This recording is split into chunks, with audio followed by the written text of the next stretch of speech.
રાજસ્થાનનું વાગડ ચોકલો ગુજરાતને નેડે રહેવા થકી વાગડી બોલી માથે ગુજરાતીનો ફોરો ફોરો વાયરો બોલવામાં કંઈ કંઈ ઠેકણે જોવા મળી જાય. રાજસ્થાની ભાષાની બોલી વાગડીના બીજ મારા જીવણી મેં રોપવામાં મારા બાપો શ્રી બદામીલાલ સોની, મારી દાદી સ્વર્ગીય કાંતા સોની નો હાથ રહ્યો. આઈ સરો સોનીની જીજી વિષય સમાયોજન ધીરજા મારે લેખનનો મૂળ આધાર. મારે બાપાને પરિવારમાં દાદી ગુજરાતી ભાષાના જાણકાર હતા.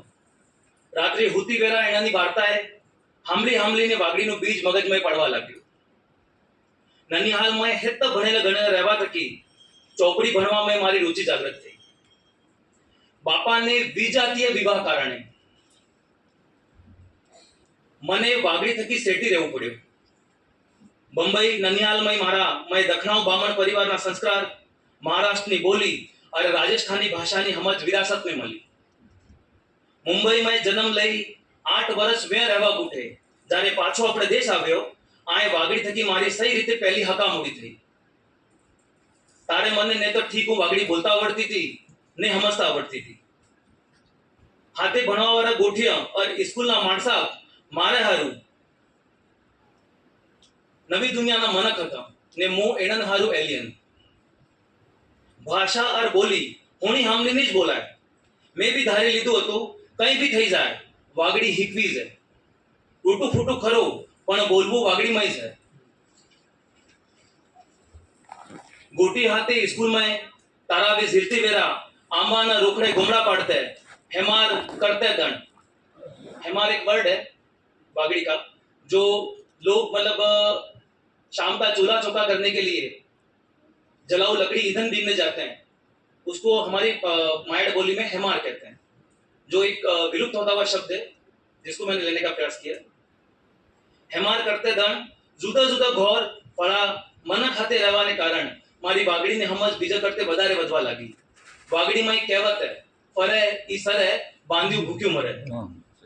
તેમ હાથે મારા માં વાગડીનો ટોન और રંગ એવો સડ્યો કે હું હિન્દી છોડીને વાગડી જ બોલવા લાગી ગયો. કેમ કે નવી જગ્યા નવી વસ્તુ વધારે વાલી લાગે.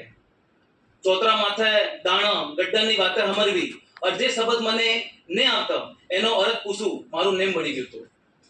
હિન્દીમાં લેખનની શરૂઆત મેં કોલેજના દાડા થકી શરૂ કરી દીધું હતું. નોકરી મળવા બાદ સાગવડા થકી બાંસવાડા આવ્યો. બાંસવાડા ચોકલાની વાગડી ડુંગરપુર થકી જુદી બોલાતી હતી. આયની પલવાડી બોલી ખૂબ જ જુદી હતી. સ્કૂલના છોરોને ભણાવતે પલવાડી સમજનું કામ પાર પડી ગયું. લેખનમાં આગાડી શીખવા और વધવાની હોરે મને હેડમાસ્ટર પરીક્ષાનો પરચાની તૈયારી છોડાવીને 2018 में नेपाल उदी लई गई. क्रांतिधरा साहित्य अकादमी और नेपाल ने भेलप में आयोजित 3 दाड़ाना साहित्यिक महोत्सव में मारी ओळखेण मोटा मोटा साहित्यकार हाथे थई और एनानु मार्गदर्शन थकी मारो पोता माटे आत्मविश्वास वध्यो. जीवनी में कार्य पलटो आवे या बात थकी मनक अजाण्यो रहे ने हमेशा रहेगा. जात्रा में मारे हाथना साहित्यकारे गाजियाबादना एक जोड़ा थकी मारी ओळखेण करावी. नाम હતું જયશંકર પ્રસાદ દ્વિવેદી ને વર્તમાન में भोजपुरी साहित्य सरिताना संपादक. मैं पण मारी ओळखेण आली. હું રાજસ્થાન થકી હું યા વાત જાણી ઘણા રાજી થયા ને ક્યું કોઈ હમલાવો.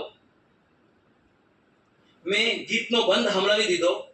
એણે વચ में મને ટોકીને ક્યું આપણી માયર બોડી में કાંઈ હમરાવો.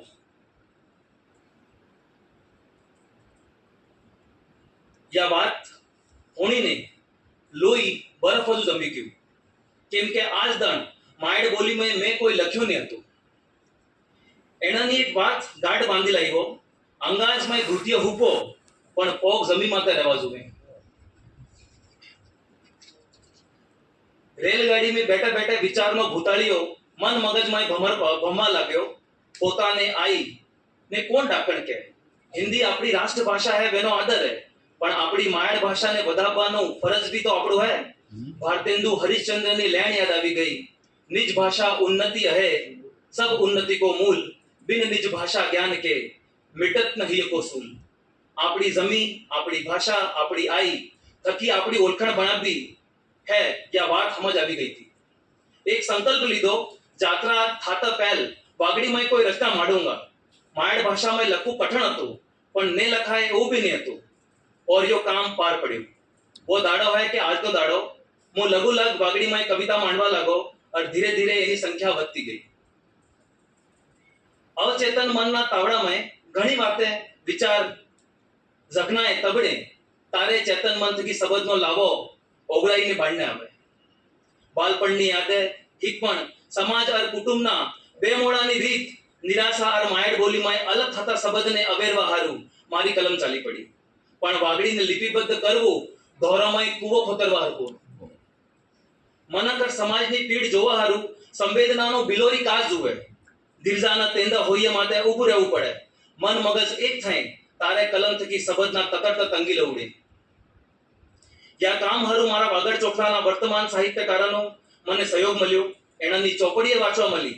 નાટકનું મંચન જોયું, મંચીય કવિતા પાઠ જોયું और હાંભળીને મારી લેખન શૈલી और લિપિમાં હુદાર થવા લાગો. વરિષ્ઠ કહાનીકાર દિનેશ પંચાલની ચોપડીએ વાંચવા પૂઠે મને એનાનો લેખન રાજસ્થાની ભાષા થકી વધારે નેડો લાગો.